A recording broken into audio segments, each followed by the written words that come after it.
I'm going to show you exactly how I get video editing clients and how you can do the exact same. So there's essentially only two ways that you can get clients. That's inbound and outbound. Inbound meaning that people are coming to you, so clients are going to your DMs and reaching out to you for work. But outbound is where you're reaching out to other creators. It's you going into someone's DMs and saying, hey bro, I saw you were looking for work, want to work together. And just with you hearing that now, you'd think that, okay, that means inbound is better. Of course, I would want people coming to me. That's the best way. Like, I would want like this passive client flow, passive income. Like, but the thing is, why not both? A lot of people argue that, oh, I'm not going to outreach because I'm too good for that. I'd rather have clients come to me. I'm so superior. But I'm someone that's worked with like the largest clients in the world, and I didn't start out like that. Like, I had to start from these tiny creators, slowly build up guys with 1,000 subscribers, 10,000, then 100,000, then slowly working up to guys with 20, 30 million subscribers. And I'm saying it now, if I allowed my ego to get in the way 2-3 years ago when I was starting out, I don't think that I would be where I am today. Because sure, having clients come to you is nice, and I'm going to show you how to do that as well. But when you're first starting out, you don't really like have the power, the leverage to say, oh, this is what I want and clients are going to come to me without me trying.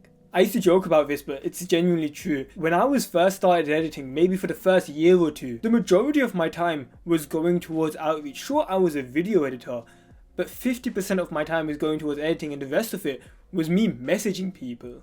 Outreach is basically when you go to someone's DMs and you tell them like, hey, are you looking for an editor? Here's the services I provide, and you expect a response back from them. And I don't care what stage you are in your career right now, whether you're just starting out or you're already making like a couple of thousand, you've got to realize that outreach is necessary for you to do well as an editor. Sure, you might get some inbound clients here and there, but for you to skyrocket your process, you're trying to get to that 9-10k a month as an editor. You've kind of got to drop your ego and be like, okay, I'll get inbound clients as well, but I can still outreach at the same time. Because even while I was working my way up the client ladder, working with guys with like 5, 10, 20 million subscribers, I was outreaching throughout that whole time. So I find it so silly how someone with a client with a couple 100,000 subscribers can say, nope, outreach isn't for me. Like, I'll get all my clients through inbound because I'm too big for reaching out and trying to DM someone.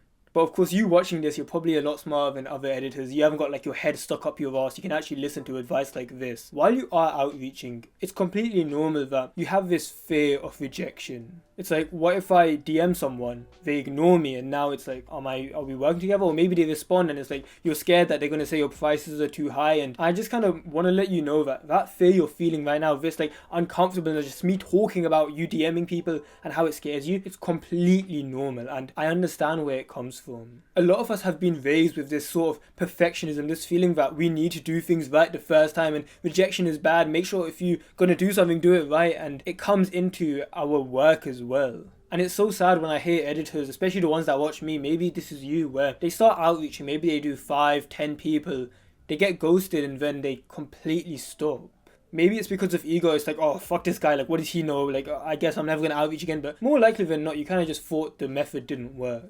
And I say this out of love. I say it because I know that if I didn't continue outreaching, I would have been in the same position as 99% of editors like you see today, struggling with clients. The problem that you're facing is a lack of volume. You might think that you're unlucky. You might think that there's all these things going against you. The universe just doesn't care. I guess there's no high-paying creators out there, guys. But I promise you, just keep this one phrase in your head. Volume negates luck.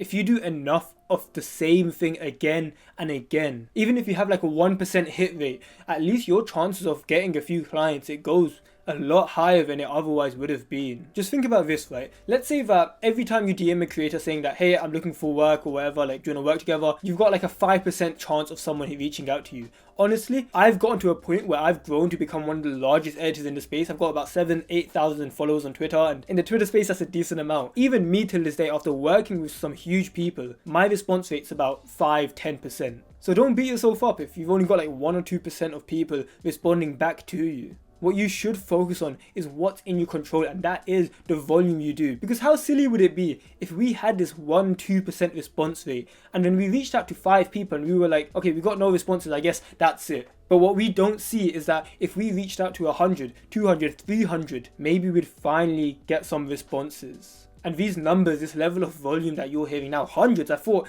reaching out to people was supposed to be like 3-4 emails at a time. Trust me when I say, the further that you go in business, the higher level you get, the more money you make. You'll realize just how much volume is required in this game. I heard this in a podcast by Alex Hormozi. Alex Hormozi, some of you might have heard of him, super successful entrepreneur, his content's amazing. And something he talked about was this idea that beginners just have no idea, they can't comprehend the sheer amount of volume that it takes to be successful. Just like how before, when I used to work on an edit and I'd spend 2-3 hours on a video, I'd be like, look how hard I've tried on this thing, this is my baby, like it's so much work put into it. I spent 3 hours on a single edit. And now I look at that and I'm like, okay, that was easy, I can recreate that in like 20 minutes. But now I'm working on this project for 3 entire days. This video took 3 days. And a few months later, I'll continue progressing in my editing career, and now I'm spending like a week on a video. And of course, this isn't with every video, but there's going to be some that I do just for the sake of growing my portfolio and growing my brand and over-delivering. And even now, I've got projects on my portfolio that I've genuinely spent over 3 months on a project. And of course, this isn't me saying that you need to put in like this much time into one project. But do you see how that one project, I put all that time in, I didn't even realize that this much work was possible on a single video.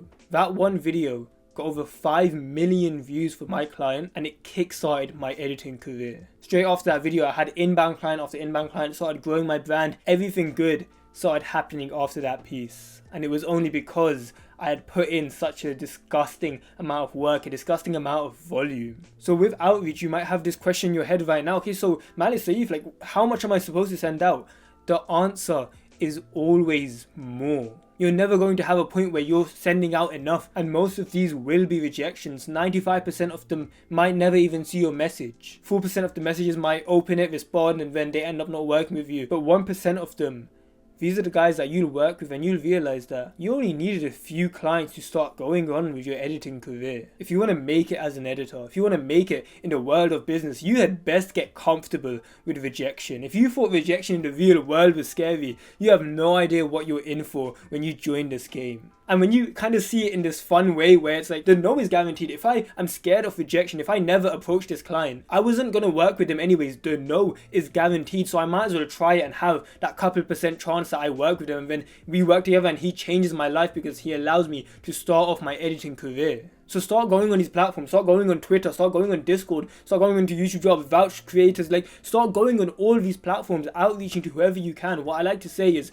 when you're starting out, be a vulture. Vultures are like these birds who, in the wild, they basically eat whatever meat they can find. When you're starting out as an editor, you need to be like a vulture. Work with anyone you can, start putting down your portfolio, leverage it. I have other videos on my channel about leveraging and like getting larger clients, but just realize that you can take on any work right now. If you haven't got clients, you need to be like a vulture. So this is a call to you now. Drop your ego. Forget about your fear of rejection. Remember, the no is guaranteed, and realize the volume that is really required for you to understand this game. You'll start getting clients like this, and then you'll post it on Twitter, you'll put it on your portfolio, start leveling that up, building your brand, and then people will start coming to you. And you can continuously outreach at the same time while you've got people coming in, and now you've got this amazing client flow where you're able to move up the client ladder, raise your prices, and make more money than you even knew was possible with editing. This is exactly what I did with my editing career, and now I'm in a spot where I'm making more money than I even know what to do with. And this isn't even an ego thing. You can take it as ego if you want, but I'm just sharing what's worked for me, and I no longer have to work a normal job. I don't have like a 9 to 5. I'm not going to university, because editing has genuinely changed my life, as cringe as it sounds. You've taken up editing, maybe you started as a hobby, maybe you started saying it as like a little side thing, but you're realizing now the potential that it has. My name's Sayeef, and I help video editors scale into a full-time income, and now I guess you're here to join us, bro. So you can scroll down right now, click the red subscribe button, and I'll have a video here. You can go watch that. Take care. Peace.